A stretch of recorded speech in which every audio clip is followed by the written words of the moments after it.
hey, 40, I gotta give you Tupac number, man. He wanna get in contact with you. And I say, huh? Tupac? Like that, right? He said, yeah. He did it. I called Pop. I left a voicemail. He hit me. I didn't even know it was his number. I didn't trip. I was like, I tripped when he left a voicemail. He say, yo, 40, word, it's Pop.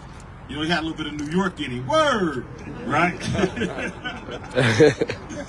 So I hit him, man. From then on, come on, man. I mean, we just talked, and we talked about things that a lot of people might not even talk about, man, you know. But he was genuine. If he liked you, he loved you. If you was on some sucker stuff, he ain't feeling you because he was too real. He was the realest rapper ever. He was very bright. You understand me? He was a triple threat. Movies, rap, poet, everything. You understand me? You know, made positive music, self-esteem lifting music for females like Dear Mama. You know what I'm saying? Brenda's Got a Baby, Keep Your Head Up. We go on and on forever. Mm-hmm. You know, so all I know is it was always good times. He'd get in the studio, and when we in the studio, he would actually write within like 10 minutes, write his whole verse. I never seen nobody write that quick. That's crazy. It was incredible with the pen. Last time I seen him, we was in Calabasas at my Practice Looking Hard video, and it was a star-studded event. We was on my trailer. He playing songs that I never heard before. He was just telling me about Machiavelli. I was like, I'm Fonzarelli. He was like, I'm Machiavelli.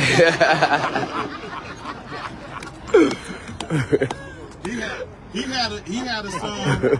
I tripped out because I didn't even know on that same year, the Hall of Game album, I had a song produced by Mike Mosley, and it was called Things That Never Change. And so I didn't know. I put that out. I didn't know like a year later or a few months later that he had to record it around the same time or even before he had the song Changes. Bruce Hornsby, we both sampled it. It's crazy. That's the pattern we was on. But the songs that he played for me when he was, you know, he told me, it kind of bothered me. I never heard nobody say this before. He said, 40, I got albums that for when I die. He told me that. It sounds regular now, but at that time it was kind of shocking to me, you know what I mean? But I understood it. And now I know I got albums for when I pass. Because that's all I do is record. This is our art. We got a passion for rapping. This is what we really do. I really feel in my heart that Tupac is in heaven because he believed in the Lord real heavy. You know what I'm saying? He spoke up for our people, for our culture. You understand me? And he was one of them. He the greatest rapper that ever did it, man. He did so much in so little time. You understand what I'm saying? So I don't want to take up, speaking of time, I don't want to take up everybody's time. But this is a great event, and I know he's looking down and hella happy. So I love y'all. 40 water out.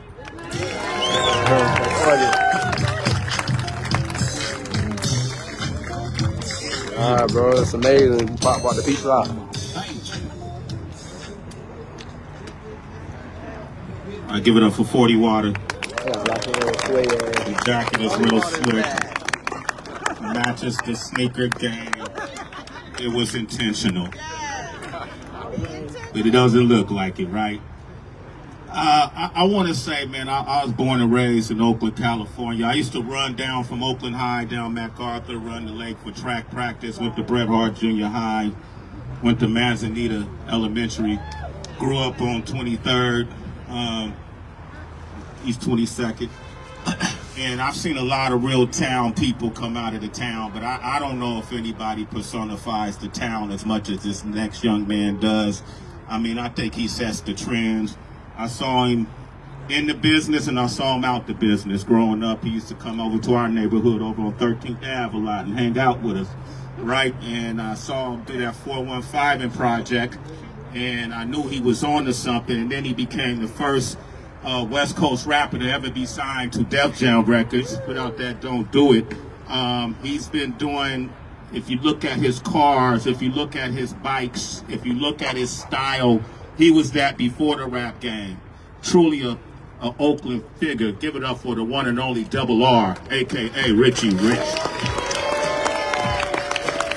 Don't do it. Yeah. Rich. How everybody doing, man? It's gonna be short. My lips is chapped. I didn't know it was gonna be this hot out here. I've been licking my lips for the last 20 minutes. I met Tupac in 1991 in a very peculiar situation. A female who lived in Berkeley, her name was Teresa. She called me. She was like, Rich, I got somebody out here from New York. I want to introduce you to him. You guys have a lot in common. I think you guys will really hit it off. She didn't tell me his name. She said, and he needs some smoke. I'm there. If you need me, scream Double R when you see me. I'm there. I drive to Berkeley. I pull up. I meet this guy, this kid. He's a young guy. We handle the business. We exchange numbers. 91, I gave him my mama's number. You know, you used to have your house phone back then. We wasn't really popping. I gave him my phone number, and we just kind of linked. We started hanging out. It wasn't about music. It was just, in general, hanging out. I had 415 going at the time. I think it was probably the hottest thing in the street at the time. So he spoke to me about wanting to do music, and I told him, I said, bro, you on the Black Power stuff. I'm on this gangster thing. Like, it's a different thing. He like, we're going to do some music.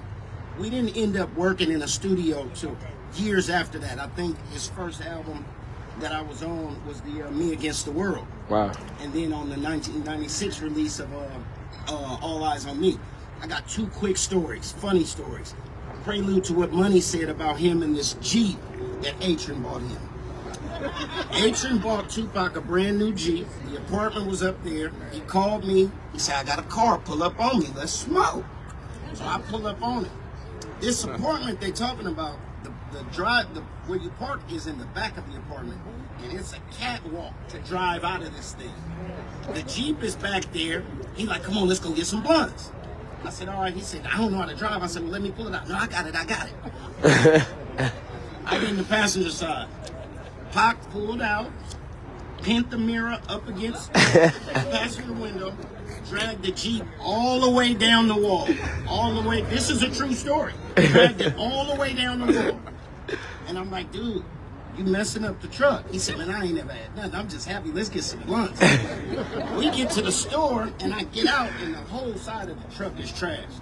He didn't care nothing about things. He cared about people. Mm-hmm. He was just that kind of guy. We ended up working, doing songs in the studio. He's actually one of the biggest reasons I got signed, because he told me, man, you got to get signed, you got to get a deal. Get a deal, get a deal. He wrote me a few times when he was in Dannemora talking about he was going to be coming home. So he was like my little brother. And I tell people, I said, he's like the little homie who turned to the big homie, because you know what he did. I mean, he skyrocketed. But I remember being at home one time, and he called my mom's house. And my mom said, is somebody on the phone for you named Tube Socks? And I said, who? She said, he said his name is Tube Socks. I said, no, Mama. He said, Tupac. She said, well, get on the phone. So, me and that man, we had a whole lot of good memories. I keep a lot of me and his business private because it was me and his business. Mm-hmm. He was more than a human being. He was an angel. He was a gift. And he was a God, okay? I feel blessed. My heart is beating right now talking about my guy. I feel blessed to be able to do any of the things that me and him did, whether it was nightclubbing, hanging out, recording, whatever.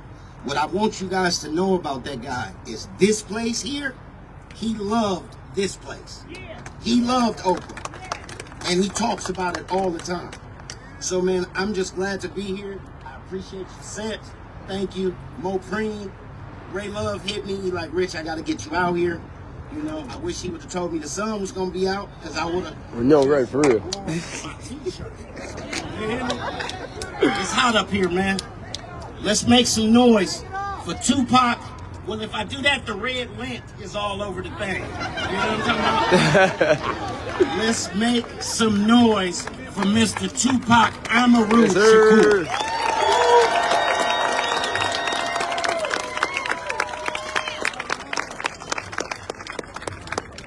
man. Look at him. He couldn't show the lint, I'm telling you.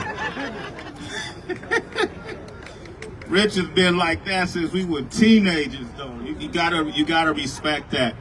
Our next guest, to me, is one of the most important people. I won't even limit it to just hip hop, but that the music business has ever seen, the culture has ever seen, and he's from right here in Oakland, California.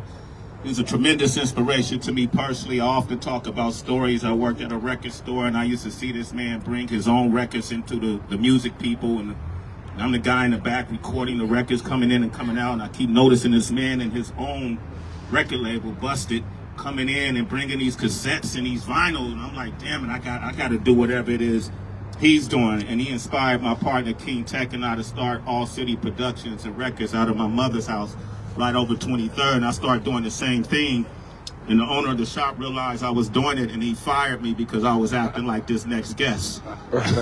Right? But that didn't stop him. You know, he went on to become the first hip-hop artist to ever go diamond. Damn. Cartoons. He had a cartoon series. He has every award in the book, whether it's Grammys, American Music Awards, NAACP Awards. He has them all. He lifted people from the Bay Area and gave them opportunities and put them on the road to see the world, to perform on the biggest stages and bring those experiences back and pollinate them throughout the whole entire Bay Area so we can all be inspired. So when this man gets up to speak, I really want you to celebrate him, because that's not what he does. He walks with humility in his purpose. But I want to say to him, man, you're an incredible human being.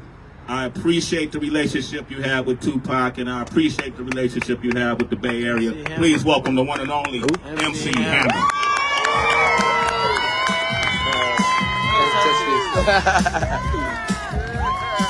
Can't touch this.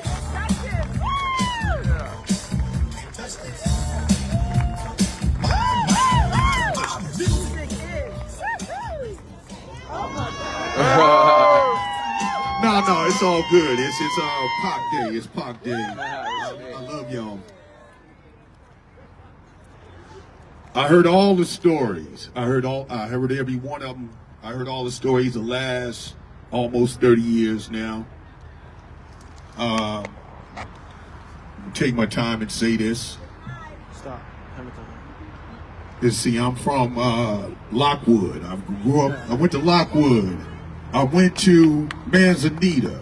I went to Garfield. I lived on Peralta. My grandmama's house on Airline. I hung out at the Farmery Park. High Street is where I grew up my whole life from. The bank boys. The Burrells, Ghost Town. Y'all know what it is, all of it. So we not here, finessing nothing. We're talking about Oakland. When Pac say he got his game from Oakland, because hip hop is so, I ain't got the patience for the fakeness. Let me say it that way. Since hip hop is so smoke and mirrors and images and characters that people create in the studio that got nothing to do really with real life, except when a Pac come along and a few others come along. When he say he got his game from Oakland, he's talking about an Oakland, the spirit, the culture, the ancestors. He's talking about the Pullman Porters, who was the first black organization to take on the corporation. He's talking about Bill Russell, who became the first black head NBA coach. He's talking about Frank Robinson, who became the first major league black baseball coach. He's talking about 1963 when Malcolm X came to McClymonds High School. You know who was with him on that day? Cassius Clay. So he's talking about Ali. He's talking about the two cats that was sitting at McClymonds High School when Cassius Clay came. And they had a conversation. That conversation led to these two young men, one named Huey Newton. They got inspired. If you're going to really understand what the culture of this is, you can't fake this. When he say he got his game from the town, he's talking about those trailblazers. He's talking about their commitment. Then came the rest